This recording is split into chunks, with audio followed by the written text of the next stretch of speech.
Now we're about to put the piece on, and I like to just measure right along the horseshoe.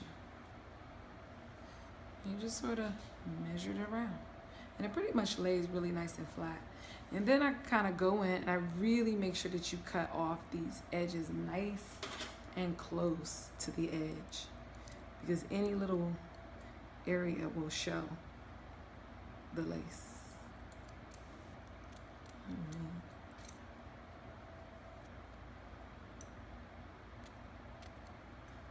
All right, and that part is done. All right, that's good.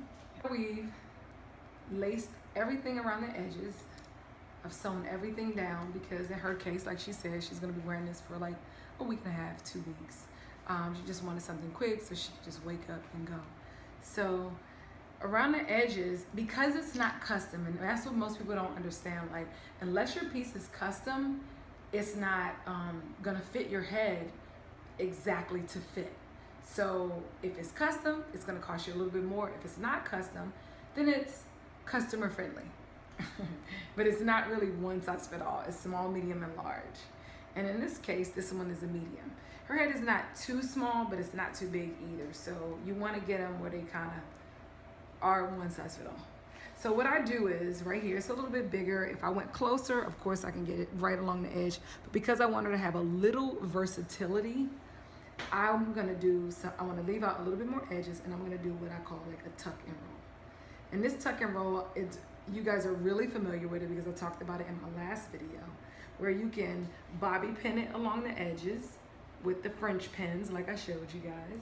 And that is these right here. The French pins, okay, I'm coming back on something.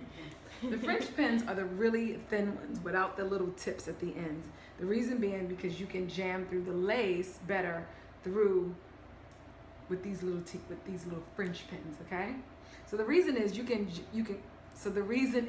get through the holes so much easier with a French pin. It's really small and it'll go right along here. Come check it out. They'll go right through these little holes. So what I like to do is I tuck it and I roll it, and I can either pin it, and so you get your little pin through here, and then you pin it in just like that. And you do that little pin all along the edges. Tuck and roll, tuck and roll.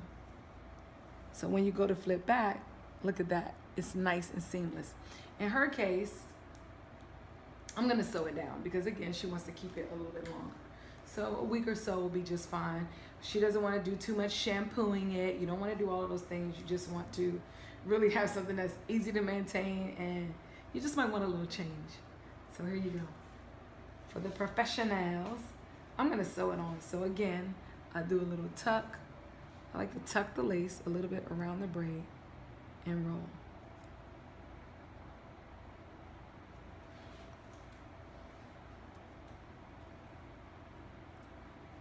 You see?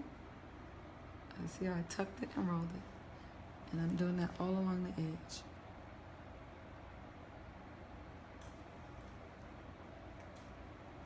You see?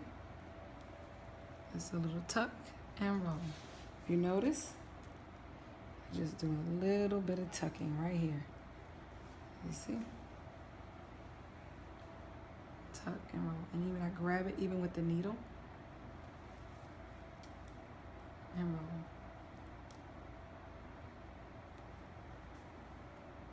Now this is not the Kiyah Wright Perfect Your Weave, Increase Your Income. This is the